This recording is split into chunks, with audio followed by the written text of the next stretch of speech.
Vamos a ver en Eclesiastés capítulo 1 y el versículo 9. Capítulo 1, versículo 9. Dice en el nombre de Jesús: ¿qué es lo que fue? Lo mismo que será. ¿Qué es lo que ha sido hecho? Lo mismo que se hará, y nada hay nuevo debajo del sol. Muchos dicen que fue Salomón el que escribió este libro. A ver si ponemos atención, a ver si podemos sacarle como dicen por ayer, jugo, ¿verdad?, a esto. Muchos dicen que fue Salomón el que escribió este libro. Y la Biblia dice que Dios le hizo una promesa a Salomón, que la sabiduría que le iba a dar, no iba a haber otro igual a él después de él, que no iba a haber otro que fuera más sabio que Salomón. Es decir, podríamos decir que el hombre más sabio que ha existido fue Salomón. La pregunta que yo les hago es, en medio de esa sabiduría tan grande que dice que disertaba de los árboles, de los animales, de las plantas, de los tiempos, la sabiduría que le dio Dios para hacer juicios, y como dice él aquí abajo en el versículo 13, dice: di mi corazón a indagar y a buscar con sabiduría todo lo que se hace debajo del sol, del cielo. Y yo les hago una pregunta: ¿ustedes creen que con toda esa sabiduría que Dios le dio, Salomón haya cometido errores a la hora de enseñar? A la hora de compartir. ¿Ustedes creen que Salomón haya cometido errores con toda esa sabiduría a la hora de enseñar su sabiduría? Porque Dios le prometió que no habría otro hombre más sabio que él. ¿Podría cometer errores? La respuesta diríamos, no, pues Dios le dio la sabiduría.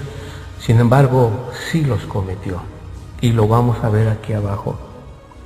En el versículo 12 dice: en el nombre de Jesús, yo, el predicador, fui rey sobre Israel en Jerusalén, y di mi corazón a inquirir y a buscar con sabiduría sobre todo lo que se hace debajo del cielo. Este penoso trabajo dio Dios a los hijos de los hombres para que se ocupen en él.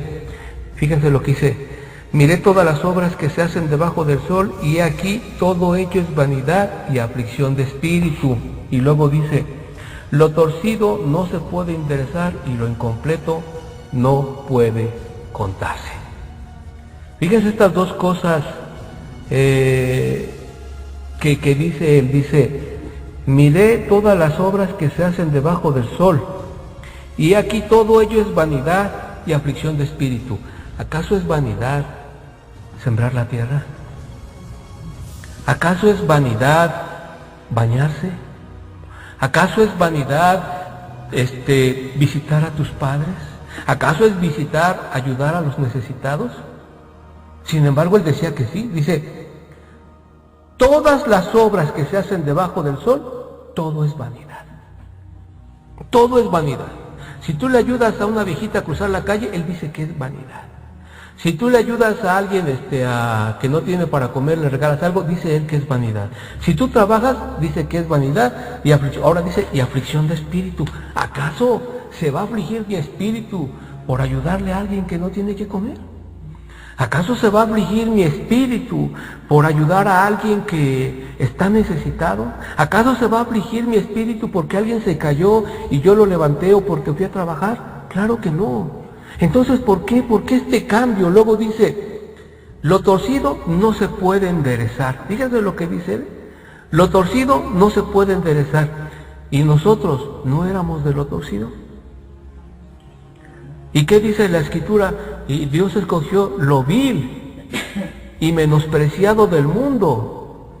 ¿Para qué? Escuchen bien lo que dice Dios: para avergonzar a los sabios. O sea, escuchen bien lo que está diciendo el Señor. Dice, el apóstol dice: porque lo vil y menospreciado del mundo escogió Dios para avergonzar a Salomón. Porque Salomón decía: lo torcido ya no se endereza. Y Pablo estaba torcido, Pedro estaba torcido, todos estaban torcidos. Y aquí ¿cómo se llama? Pablo le estaba diciendo: Dios escogió lo vil y menospreciado del mundo para avergonzar a Salomón. Porque Salomón dijo que lo torcido ya no tiene remedio. Y yo, dice el apóstol, dice, yo de todos los pecadores soy el primero. Fui perseguidor de la iglesia y también mató, bueno, por su culpa murió gente y después se convirtió en el gran apóstol. Entonces, aquí hay ahora un problema. ¿A qué hora hay un problema? Entonces Dios mintió. ¿Ustedes qué piensan? Dios mintió, porque le dijo Dios a Salomón, te daré una sabiduría como nadie ha tenido ni después la tendrá. Entonces, ¿por qué Salomón escribe aquí esto? Él está diciendo, lo torcido no se puede enderezar. ¿Qué Salomón en sus libros que leía no leyó Génesis? Donde dice el Señor, ¿acaso habrá algo difícil para Dios? No leyó de todos los milagros que hicieron Eliseo, Elías, no leyó de cuántas veces el pueblo de Israel se volvía a Dios, no leyó todo eso Salomón. ¿Por qué? ¿Por qué estaba haciendo esto Salomón? ¿Por qué estaba diciendo esto Salomón? Muy sencillo, muy sencillo.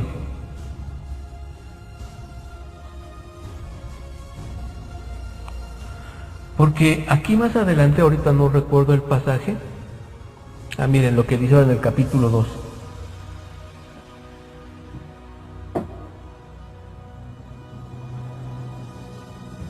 ¿Ya lo tienen? Capítulo 2, versículo 3. Fíjense lo que dice. Propuse en mi corazón agasajar mi carne con vino y que anduviese mi corazón en sabiduría con retención de la necedad hasta ver cuál fuese el bien de los hijos de los hombres, en el cual se ocuparán debajo del cielo todos los días de su vida. Engrandecí mis obras, edifiqué para mí casas, planté para mí viñas, me hice huertos y jardines y planté en ellos árboles de todo fruto. Pero se le olvidó decir aquí algo. ¿Qué creen? Y me casé con mujeres que Dios prohibía. Eso ya no lo escribió Salomón. Y me casé con mujeres que Dios prohibía casarme. Y afligí a mi pueblo duramente. Eso tampoco lo escribió Salomón. ¿Por qué decimos que Salomón afligió al pueblo duramente? Dice la Biblia que cuando su hijo, fue rey, dice que le dijo el pueblo, tu padre nos afligió. Pero si tú quitas de la aflicción de tu padre, te serviremos. ¿Y qué les contesta el hijo? Si mi padre los azotó con esto, yo los voy a azotar con escorpiones. O sea, si mi padre fue malo, yo voy a ser peor, les estaba diciendo. Y también Salomón se casó con mujeres prohibidas. Entonces, aquí está el mensaje para nosotros esta noche, pongan atención. Dios le dio a Salomón una sabiduría la cual nadie podía igualar. Pero Salomón la desvió. Salomón desvió esa sabiduría. O sea, en lugar de Salomón decir, bueno, voy a poner mi sabiduría al servicio de Dios, la usó para su servicio. Se empezó a engrandecer y construir casas y afligir al pueblo y falló. Bien, un ejemplo contrario al de Salomón es Daniel. ¿Verdad? Daniel despreció riquezas. Daniel despreció agasajos. Daniel despreció mujeres. Daniel despreció todo por amor a Dios. Y Dios le reveló a Daniel cosas que Salomón jamás se imaginó. Jamás se imaginó. Y fíjense bien, Rosalba, lo que le dice el Señor a Daniel. Algo que Dios no le dijo a Salomón. Y no estamos hablando mal de Salomón porque es un siervo de Dios y está con el Señor. Pero cometió errores, ¿verdad? Y eso nos va a servir ahora para aprender. Fíjense lo que le dice el Señor Jesús a Daniel. Le dice, Daniel, tú eres muy amado. Daniel, tú eres muy amado, le dice el Señor. ¿Verdad? ¿Por qué eres muy amado? Porque Daniel había despreciado todo por Dios. Daniel había preferido morir que traicionar a Dios, y Salomón no. Salomón tuvo un reinado en el que era intocable Salomón, y eso lo volvió también ocioso, y lo volvió a escribir cosas. Si ustedes se dan cuenta de algo, Salomón está escribiendo como una persona amargada. No, ¿y para qué haces esto? No tiene caso, y esto es vanidad, y todo esto no sirve de nada, y nadie va a cambiar, y todo esto. Sin embargo, viene más adelante un hombre llamado Jeremías, que era totalmente lo contrario a Salomón, totalmente lo contrario a Salomón. Jeremías no tenía casa, no tenía mujer, no tenía hijos, no tenía dinero, pero estaba totalmente entregado a Dios. Y Jeremías, si ustedes han estudiado la Biblia de Jeremías, es uno de los pocos que, por lo menos en el libro de Jeremías, menciona que le falló una vez a Dios, ¿verdad? Cuando dice, maldito el día en que nací. Pero también entendamos ya la desesperación de Jeremías. Entonces, ¿de qué se trata nuestro estudio hoy? De esto, miren. Yo les dije una vez que todo lo que Dios nos da, el diablo siempre nos tienta para utilizarlo. Lo hizo con el Señor Jesús. Si eres hijo de Dios, demuéstralo. Y todo lo que Dios nos da, siempre el diablo quiere tentarnos para que lo utilicemos a su antojo. Y eso fue lo que sucedió con Salomón, eso fue lo que sucedió con David. Dios le dio a David poder, y no estoy mintiendo, porque fíjense que cuando David peca, lo primero que le dice Natán es, ¿por qué tuviste que tomar la mujer de tu prójimo? Si tú hubieras querido, Dios te hubiera dado más mujeres. Entonces estamos viendo que sí, que David abusó del poder que Dios le había dado. ¿Qué nos enseña esto la palabra de Dios? ¿Qué nos enseña esto? Y ya, fíjense, este es el mensaje. ¿Qué nos enseña la palabra de Dios? Lo más importante en esta vida no es ser muy sabios, ser muy sabios como Salomón, ser muy poderosos como David, ser muy fuertes como los hombres de David, tampoco hacer los milagros que hizo Moisés. Lo más importante en esta vida fue lo que dijo el maestro: aprendan de mí, que soy manso y humilde de corazón. ¿Saben por qué? Porque muchas veces le decimos a la gente, ¿por qué no? Es que para ser hipócritas como ellos, es que para ser hipócritas, es que todos son unos hipócritas. Dice el Señor, está bien, todos fallaron, Pedro falló, Pablo falló, Jeremías falló, Salomón falló, pero fíjense lo que dice el Señor: aprendan de mí, aprendan de mí. Y también en una ocasión el Señor dijo, ¿quién me redarguye de pecado? ¿Quién me puede echar en cara un error que yo haya cometido? Estaba diciendo el Señor. Todos se quedaron callados. Por eso es que el Señor nos dice, aprendan de mí. Aprendan de mí, dice, que soy manso y humilde de corazón. Entonces, ¿de qué se trata nuestro pasaje hoy en este día? Muy sencillo. No busquemos sabiduría muy grande. No busquemos riquezas, no busquemos poder. Busquemos ser imitadores del Señor Jesucristo. Eso nos puede llevar a la gloria. Porque también dice el apóstol Pablo, pero si yo tengo dones y hago milagros y no tengo amor, de nada me sirve. Si diera mi cuerpo para ser quemado y esto, de nada me sirve si no tengo amor. Por eso el Señor dice, aprendan de mí, que soy manso y humilde de corazón. Ese es el mensaje para nosotros este día, que aprendamos a vivir como el Señor vivió.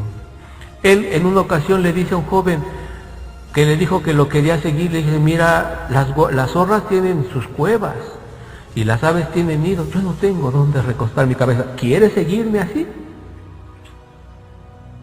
Y aquel joven, ya no dice la Biblia que le contestó, pero también otro se acercó y le dijo, Señor, ¿qué debo hacer para ser?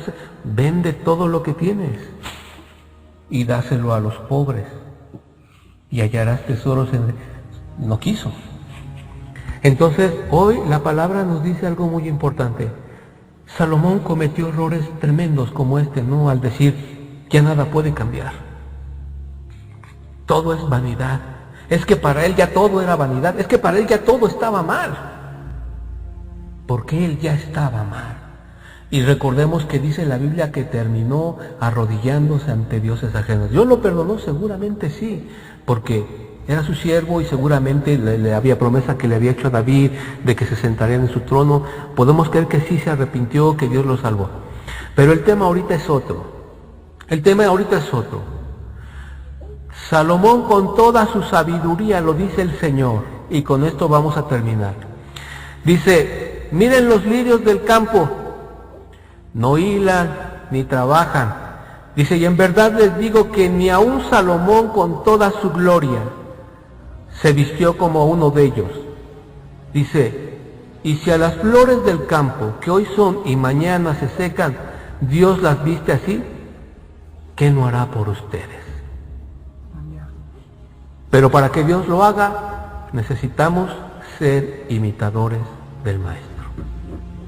Ser imitadores del Maestro. Y conformarnos con que, bueno, no conformarnos, sino decir, bueno, si no alcanzo la sabiduría, si no tengo ese poder, lo más importante es que voy a entrar al reino de los cielos. Porque Cristo es mi camino. Y el que camina por ese camino, tiene la vida eterna. Esa es la palabra.